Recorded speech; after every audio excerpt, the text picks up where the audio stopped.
你有没有发现，现在的人真的越来越注重外表了？很多人花了大把的钞票买最昂贵的保养品，甚至忍着痛去做医美，只为了让脸上能少一条皱纹，多一分精致。可是你想过吗？为什么有些人明明五官挑不出毛病，妆容也很完美，但当你靠近他的时候，却会感觉到一股莫名的高冷，甚至是一种说不出的苦相，让人根本不想多亲近。相反地，你身边一定也有另一种人，他们可能长得非常普通，眼角也有了岁月的痕迹，穿着打扮更是朴素，但是只要他对你微微一笑，你就会觉得如沐春风，心里有一种说不出的踏实感与亲切感。遇到烦心事的时候，你第一个想到的就是去听听他的声音。为什么会有这么大的差别呢？佛法里有一句话直接点破了这个真相，叫做相由心生。一个人的面貌其实早就不只是父母天生给的，它更多的是被我们的心性一天一天滋养出来的。心地善良的人脸上往往会自带一种特别的记号，这个记号再贵的化妆品都画不出来，再厉害的整形刀也雕刻不出来。究竟这是一个什么样的神奇记号？今天我们就来聊聊藏在我们脸上的因果密码。快跟着我一起来看看，你的脸上是不是也已经长出了这个善良的印记？其实啊，很多时候我们看一个人的长相，看的早就不只是五官，而是他的气场。在佛门里面，历代的高僧大德都非常看重相貌和心性的关系。他们常说，面由心生，福自善来。如果一个人心里充满了贪婪、嫉妒，甚至总是怨天尤人，哪怕他外表打扮得再光鲜亮丽，那种阴冷刻薄的气息迟早会爬上他的脸庞，让人看了就敬而远之哦。那么一个真正心地善良的人脸上到底会出现什么样的记号呢？佛门里有一个非常精准的答案，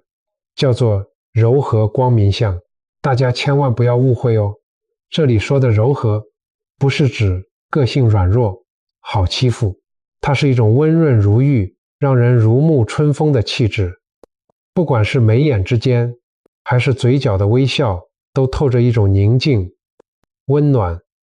还有慈悲的感觉。而所谓的光明，也不是说脸上涂了保养品那种油光水滑的表面光泽啦，它指的是这个人的眼神非常清澈坦荡，额头光润饱满，整个人看起来干净有灵气，让人一眼看过去就不自觉地想要接近。佛经里有记载，佛陀成道之后身上有32相80种随行好，这都是无量劫以来修行慈悲广结善缘所累积出来的庄严。我们虽然只是凡夫俗子，没办法跟佛陀比，但是只要你常怀善念，你的面容必然会留下祥和的印记。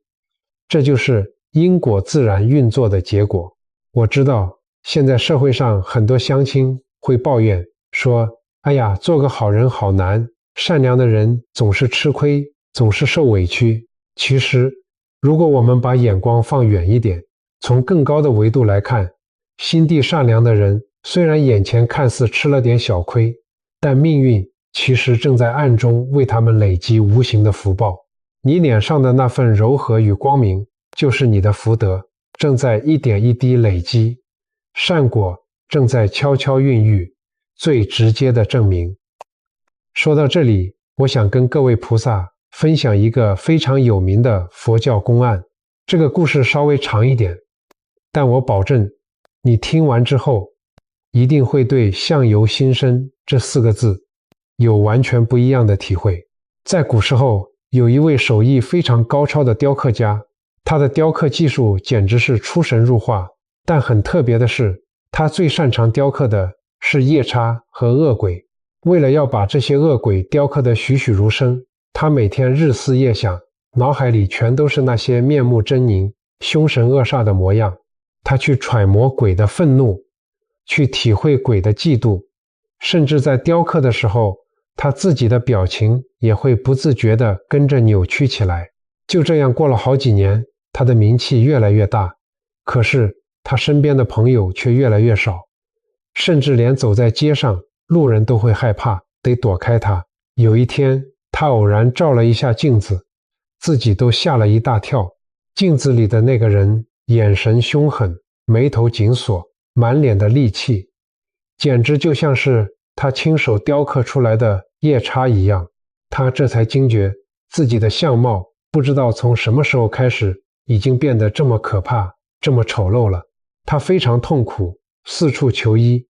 可是再好的大夫也治不好他的面相。直到最后，他绝望地走进了一座深山里的寺庙，跪在一位老和尚面前，哭着说：“师父，我是不是被小鬼缠身了？求求您救救我，我不想变成怪物啊！”老和尚看着他，微微一笑，慈悲地说：“你的病，老衲可以治，但是在治病之前，你要先帮我们寺庙雕刻100尊观世音菩萨的法像。”雕刻家一听，心想这有什么难的？为了治病，他立刻答应了下来。可是当他真正拿起雕刻刀的时候，他才发现这比登天还难，因为他心里装的全是恶鬼，根本不知道菩萨长什么样子。为了雕好这100尊菩萨，他只好每天去观摩菩萨的画像，去感受菩萨的那份大慈大悲，那份温柔与包容。他开始想象，当菩萨看着受苦的众生时，眼神是多么的温柔；当菩萨原谅犯错的人时，嘴角是带着多么慈祥的微笑。一天又一天，他的心里不再有恶鬼的咆哮，取而代之的是菩萨的宁静与祥和。几个月过去了，当他终于刻完第100尊观音菩萨像的时候，他来到老和尚面前，准备讨教治病的秘方。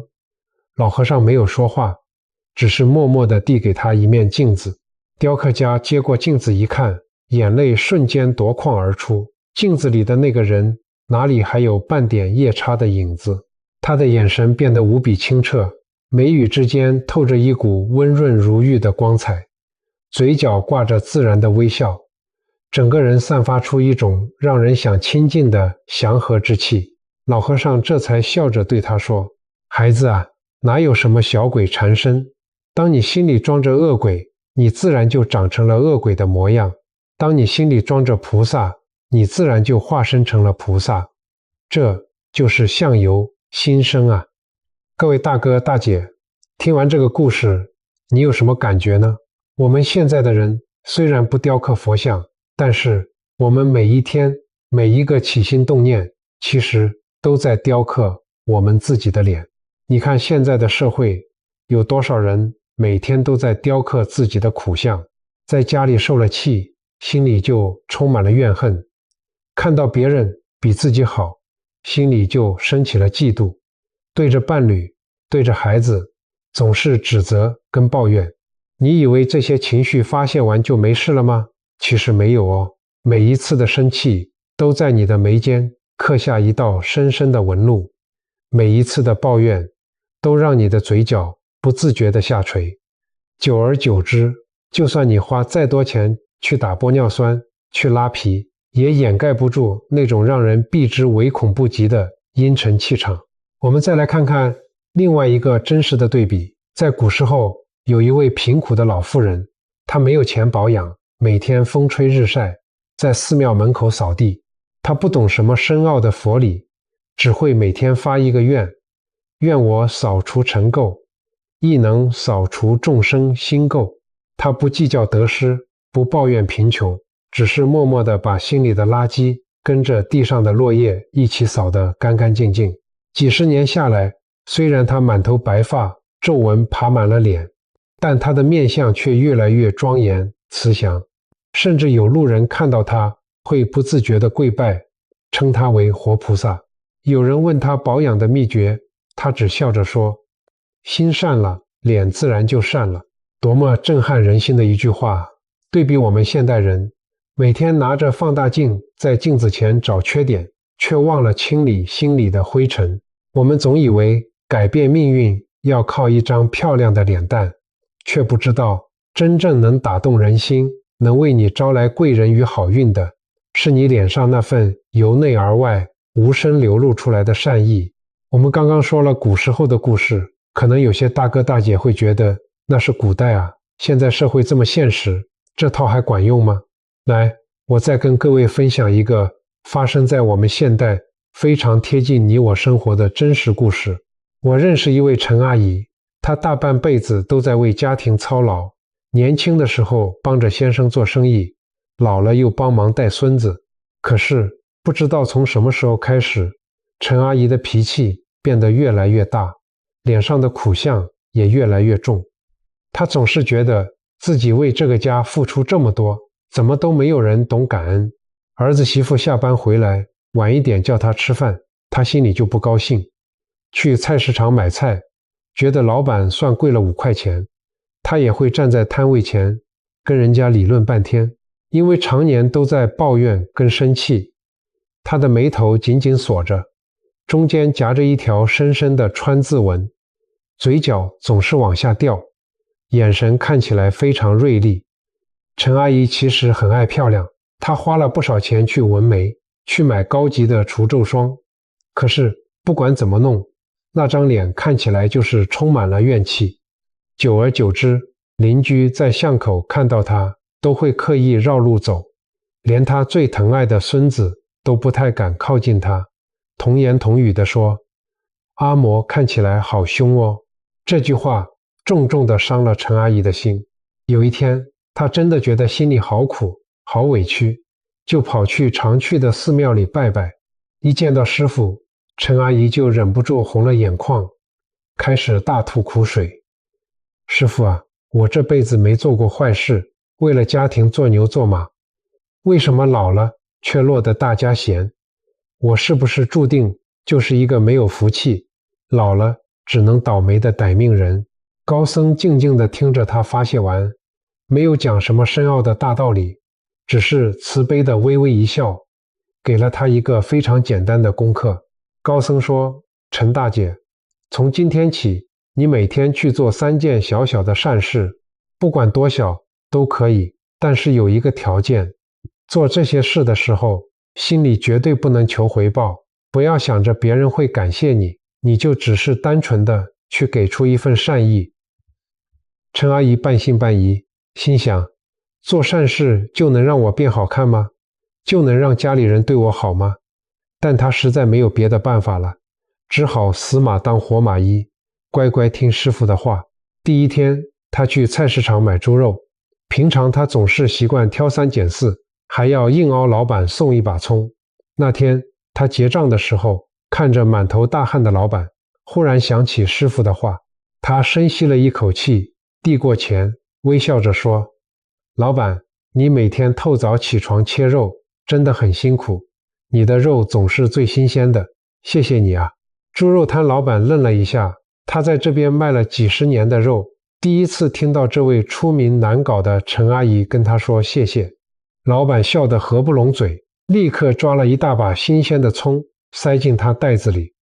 阿姐，你今天怎么这么客气啦？多送你一点啦。那一瞬间，陈阿姨发现原来跟人好好讲话，心里会这么轻松。后来她开始把善意带进生活里，去公园运动的时候，看到别人乱丢的保特瓶，她不再一边骂一边走过去，而是弯下腰默默捡起来丢进垃圾桶。下午，儿子媳妇下班回家，她不再开口就念怎么弄到这么晚，而是端上一碗热汤，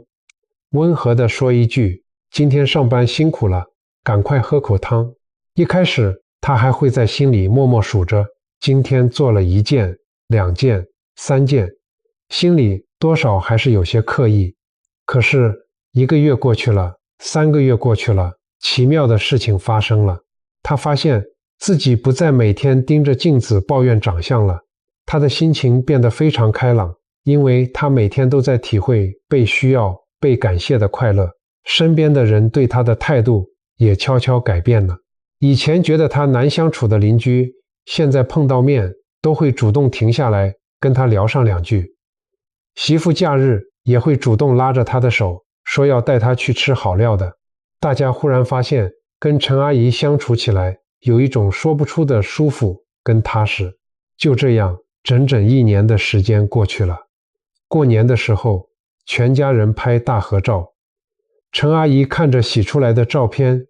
自己都吓了一跳。照片里的她，川字纹还在，眼角的鱼尾纹也没有少，五官根本没有变。但是照片里那个人的眼神不再像过去那样充满防备跟怨气，而是充满了温暖与明亮。原本紧绷下垂的嘴角，现在自然而然地上扬着，连小孙子都抱着他撒娇说：阿嬷，你现在笑起来好像菩萨，好漂亮哦。他带着无比感恩的心，再次去拜见那位高僧。高僧看着他，欣慰地笑了。容貌不过是父母给的皮囊，心念才是灵魂真正的面具。你改变了心，放下了愿，自然就改变了相。这就是相随心转。各位菩萨，这个故事告诉我们什么？心地善良、嘴上有德的长辈，不仅仅是面相会变好，更重要的是你的气运和整个家庭的磁场会整个翻转过来哦。佛经《地藏经》里面有一句话叫做随所应度而现其身，用我们白话文来说就是，当你心里充满了慈悲与善意，你的磁场就会完全改变。因缘成熟的时候，你自然就会吸引到跟你一样善良的人，自然就会在人生的低谷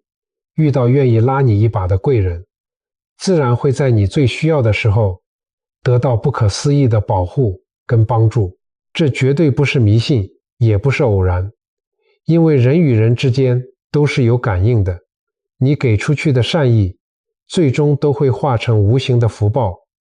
变成好运气，连本带利的回到你自己的身上。脸上的柔和光明只是善因结出的第一颗小果实，后面还有无数的好运正排着队，默默地在路上等着你呢。说到这里，可能有很多朋友心里会有一个大大的问号。你可能会说，不对啊，我平时对人掏心掏肺，别人拜托我的事，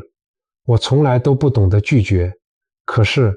我怎么觉得自己越活越累？我照镜子的时候，脸上根本没有什么柔和光明香，反而看起来特别憔悴，特别有苦香呢。如果你也有这样的委屈，请你一定要把接下来的这个故事听完，因为佛陀教我们的善良，从来不是要我们去做一个毫无底线的烂好人。在我们现代社会，有这样一位非常典型的大姐，在亲戚朋友眼里，她是公认的大好人。兄弟姐妹借钱，她就算自己省吃俭用，也要凑钱借给他们，而且从来不敢催人家还。在家里，别人把原本不属于她的事情推过来，她虽然心里不情愿，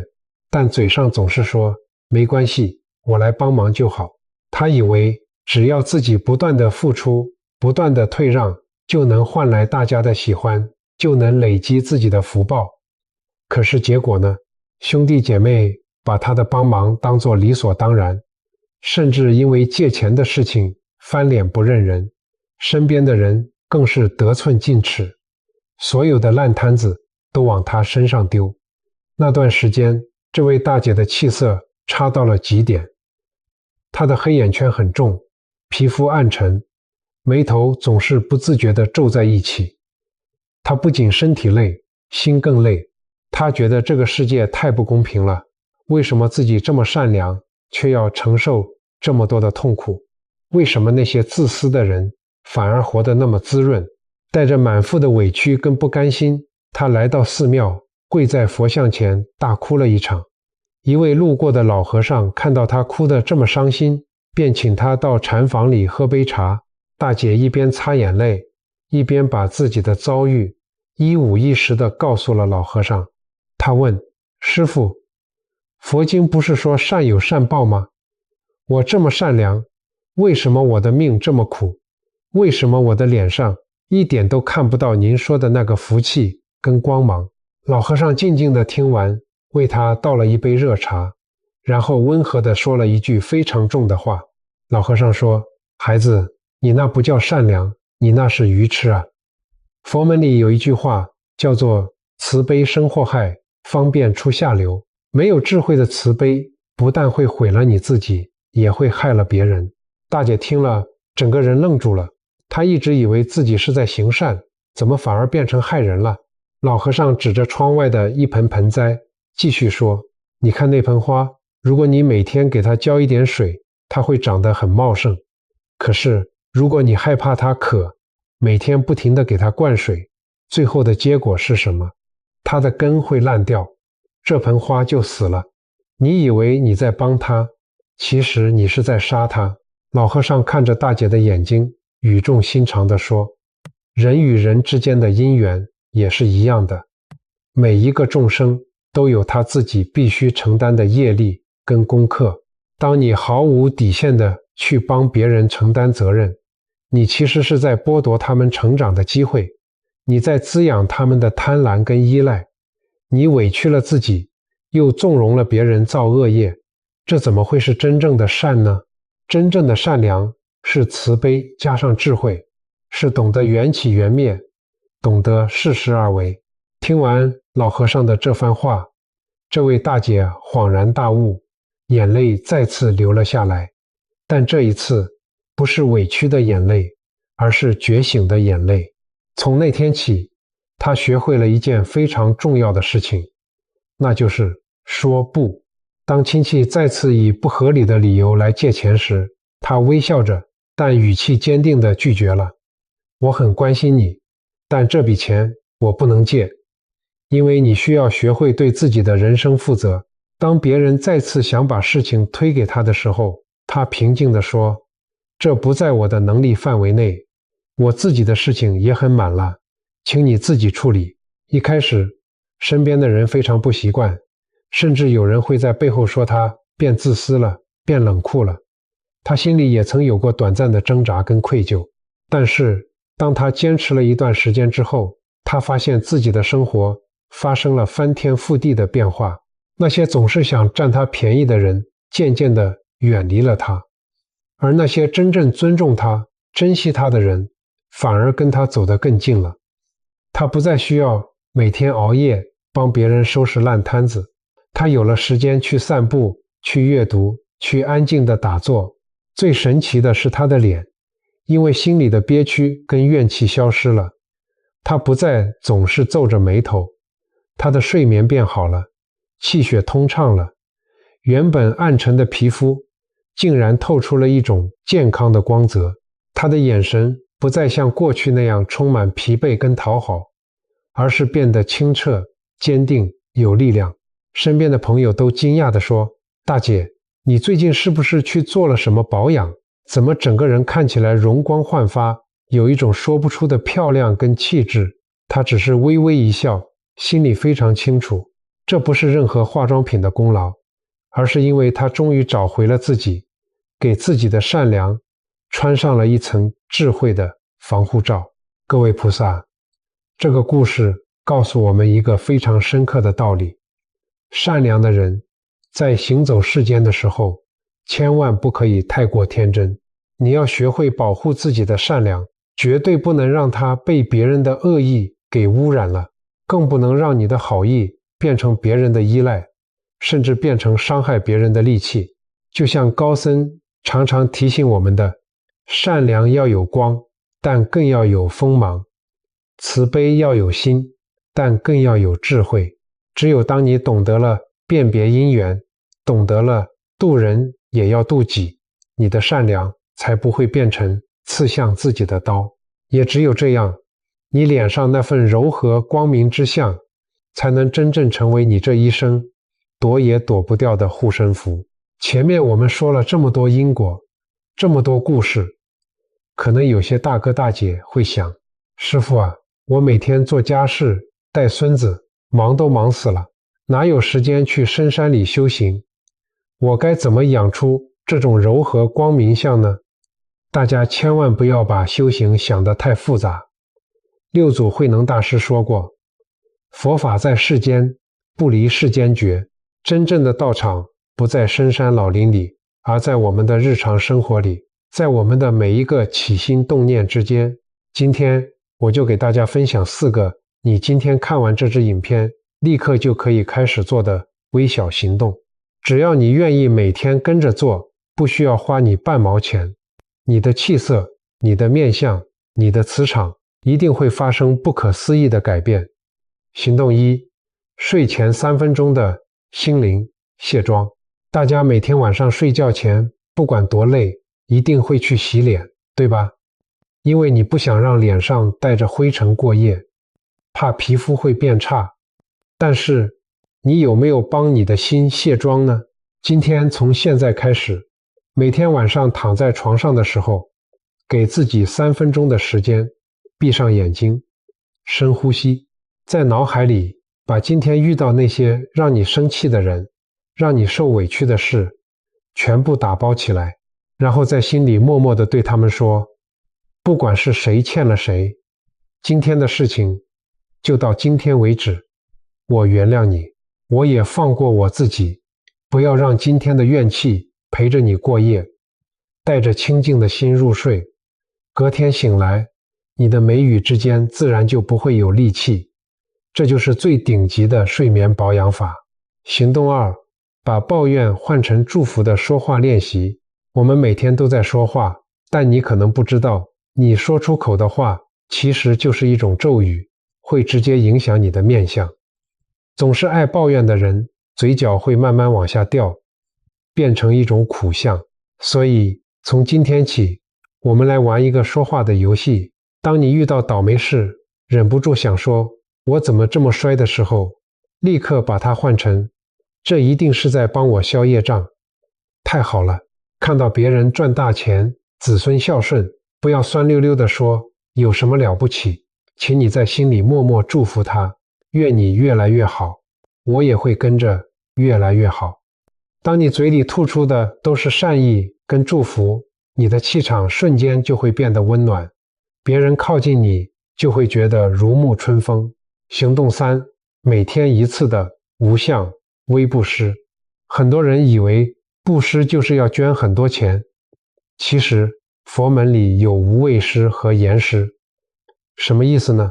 就是每天试着做一件小小的不求回报的善事，比如进电梯的时候帮后面的人按一下开门键，去菜市场买东西，对着辛苦的老板真诚的微笑说一声谢谢，或者走在路上顺手捡起别人丢掉的空保特瓶。做这些事的时候，不要觉得自己很伟大，就只是顺手去做。这一个个不经意的微笑跟善举，就是在你的脸上一点一滴地雕刻着那份柔和光明的菩萨像。行动4，每天早上照镜子的和解微笑。最后一个动作最简单，每天早上刷牙洗脸的时候，请你专心看着镜子里的自己，不要去挑剔眼角又多了一条皱纹，也不要去嫌弃自己的脸长斑了，请你温柔地看着镜子里的这副皮囊，对自己露出一个最真诚、最温暖的微笑，然后在心里对自己说，你辛苦了，我爱你。今天我们也要用慈悲的心去面对这个世界。当你学会了对自己慈悲，你脸上的紧绷感就会瞬间消失，取而代之的是由内而外散发出来的祥和之光。各位亲爱的菩萨，荧幕前的朋友，我们今天聊了这么多，从古时候的公案聊到了现代长辈的转变，从相由心生的底层逻辑聊到了每天只要3分钟的微小修行。走到影片的尾声，我想请大家先跟着我做一个深呼吸，把肩膀放松，把紧绷的眉头松开。佛陀在《大般涅盘经》里面曾经讲过一句话，诸众生相皆从心起，意思就是我们外在所有的变化其实都是从内心生长出来的。心善了，你看到的世界就美了；心静了，你的相貌自然就柔和了。其实啊，我们这辈子真的花了很多很多的力气在对抗时间，对抗衰老。我们害怕长出皱纹，害怕白头发，害怕走在路上别人觉得我们老了、憔悴了。但是这副皮相终究是会老去的，这是大自然不可逆的规律。容颜总有一天会衰败。可是你想过吗？为什么有些老人家明明已经白发苍苍，脸上布满了岁月的刻痕，但他只要安静地坐在那里，微微一笑，你就会觉得他像是一尊菩萨。你靠近他的时候，会觉得心里好平静，好有安全感。因为一个心地纯净、慈悲为怀的人，他脸上的那份柔和、光明相早就超越了皮肤的表层，那是一种从骨子里、从灵魂深处散发出来的光芒。这种光芒，岁月带不走，风霜也磨不灭。就像高僧曾经总结的那句话：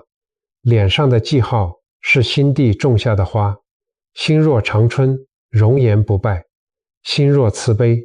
命运自转。今天晚上，当你洗完澡，再次站在镜子前面的时候，如果你发现自己的眼神很清澈，眉眼之间很柔和，面带慈光，那请你一定要在心里好好感谢自己，请你好好珍惜这份由内而外散发出来的光明，因为这不是凭空得来的，这是你累生累世，加上你这辈子不断与人为善，吃亏忍让，一点一滴修来的福报啊！但如果你照镜子的时候发现自己脸上还没有这样的记号，甚至你看到的是一张带着生活摧残的苦相，一张充满疲惫与无奈的脸，请你千万不要焦虑，更不要自责。我知道那张疲惫的脸背后藏着你为这个家付出的辛酸，那些紧紧皱着的眉头，是因为你扛下了太多不属于你的重担。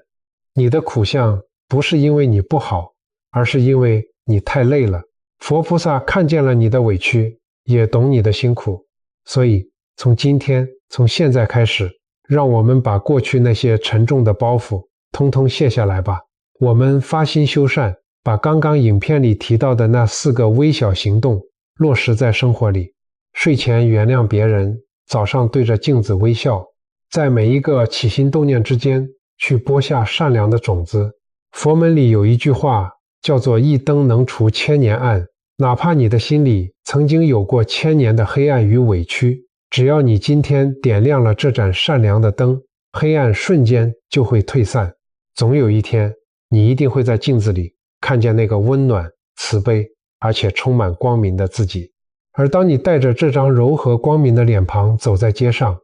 你可能只是一个不经意的微笑，就能拯救一个今天刚失业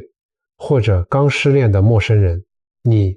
就成了他们生命里的活菩萨。佛陀非常慈悲地告诉我们，众生皆可成佛，心地善良的人，不管现在多么低谷，一定会有无尽光明的未来。影片到了最后，我想邀请荧幕前的你，和我一起做一件充满正能量、非常有意义的小事。现在的网络世界